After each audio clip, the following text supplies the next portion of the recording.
Ini bukan mobil biasa, tidak ada di showroom, tidak bisa kamu pesan lewat aplikasi, tidak ada iklannya di TV, dan kalau kamu tanya ke dealer manapun, mereka tidak akan tahu harganya. Tapi pada 20 Oktober 2024, hari pelantikan presiden, satu kendaraan ini mengubah cara Indonesia melihat dirinya sendiri. Bukan karena desainnya, bukan karena mesinnya, tapi karena siapa yang ada di dalamnya. Namanya Maung. Dalam bahasa Sunda artinya harimau. Dan hari ini kita akan bongkar dari mana kendaraan ini berasal, siapa yang membuatnya, berapa lama prosesnya, dan kenapa kehadirannya bisa menjadi ancaman nyata bagi bisnis miliaran dolar yang sudah bercokol di Indonesia selama 50 tahun. Tetap di sini karena ada satu fakta soal Maung yang hampir tidak pernah dibahas media manapun. Dan itu bisa mengubah cara kamu melihat seluruh industri otomotif di Indonesia.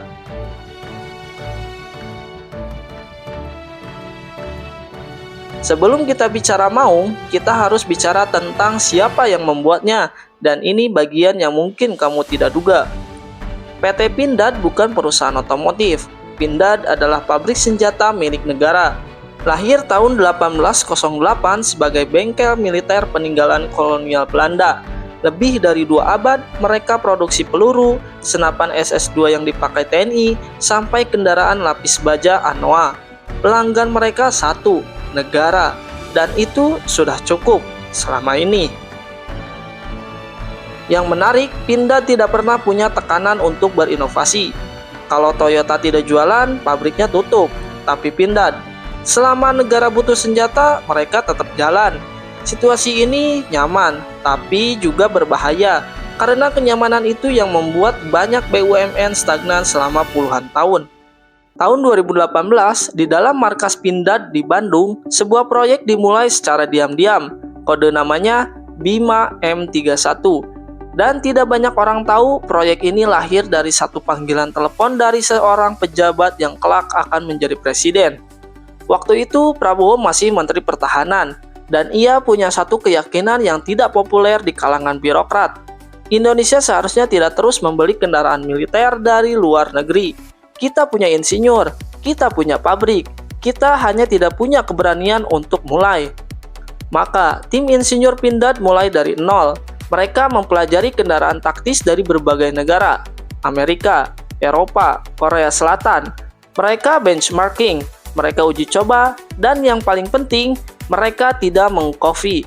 Mereka membangun visi sendiri. Hasilnya, Maung MV1 lahir tahun 2020.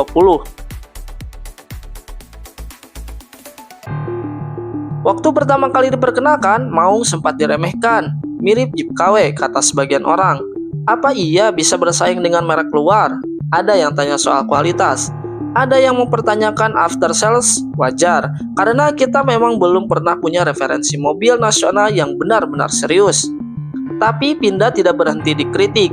Mereka iterasi, MV2 lalu MV3 Garuda. Itulah yang sekarang mengantarkan presiden setiap hari.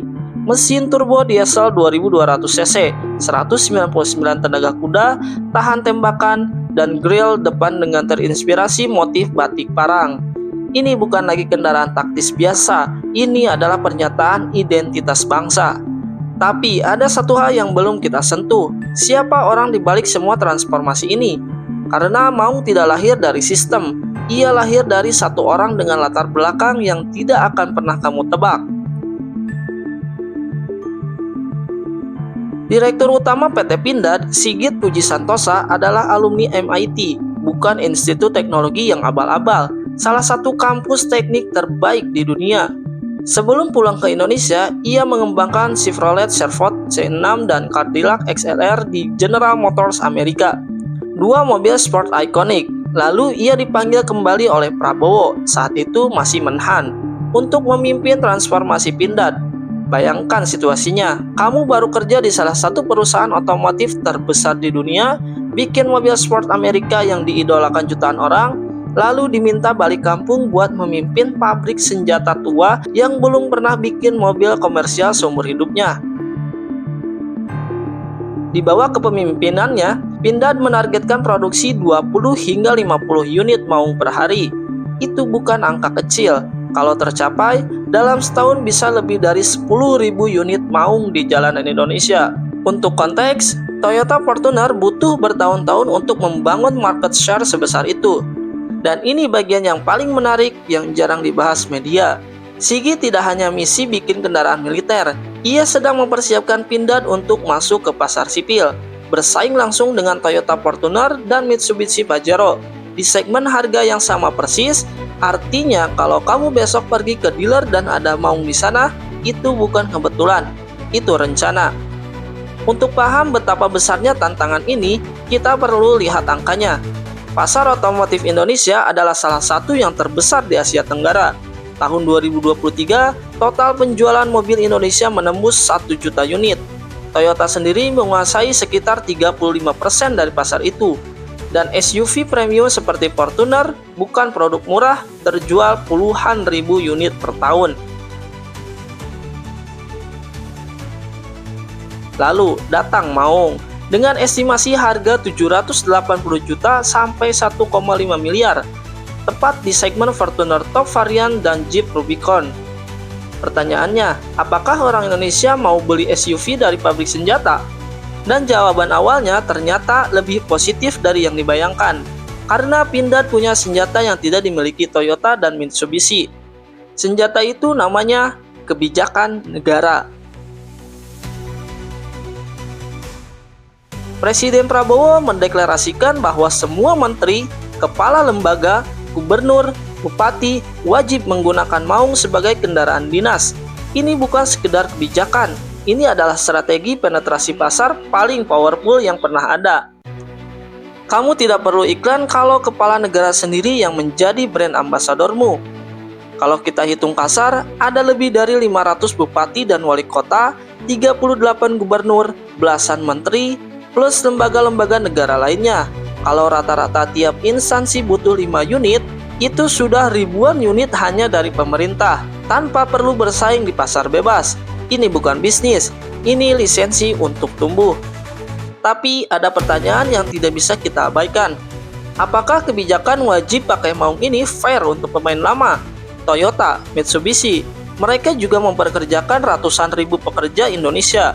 Mereka juga kontribusi ke pajak negara. Apakah intervensi pemerintah seperti ini sehat untuk ekosistem industri jangka panjang? Ini bukan pertanyaan sederhana, dan kita akan bahas di segmen berikutnya.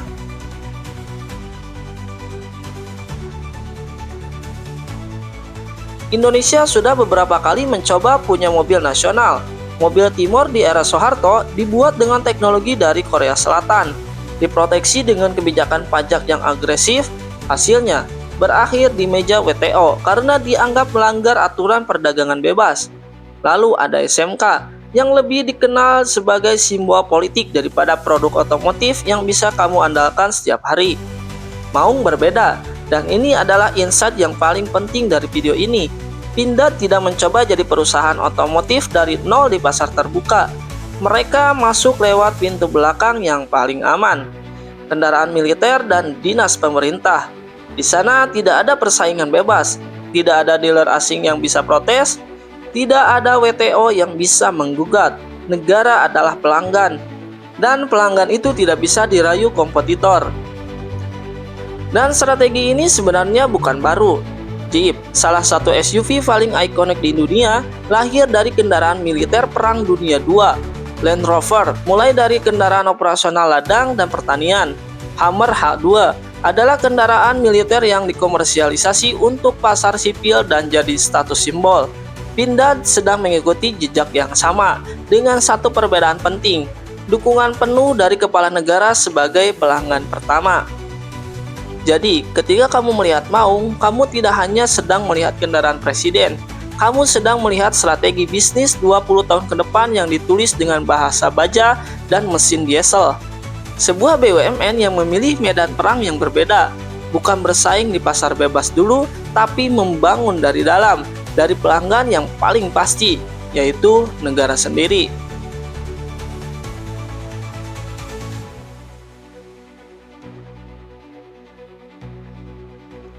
Tapi apakah strategi ini akan berhasil?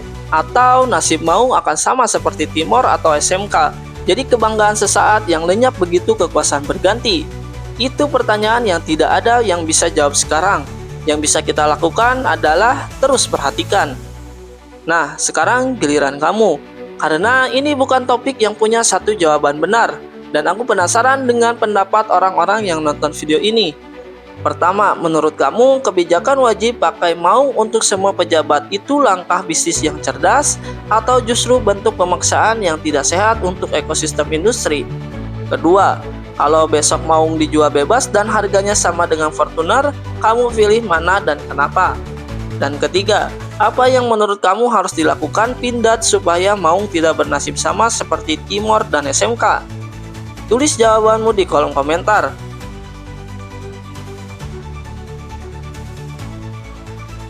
Maung bukan hanya kendaraan, ia adalah cermin dari ambisi besar sebuah bangsa yang sudah terlalu lama bergantung pada produk luar, bahkan untuk hal sesederhana mobil dinas pejabatnya sendiri.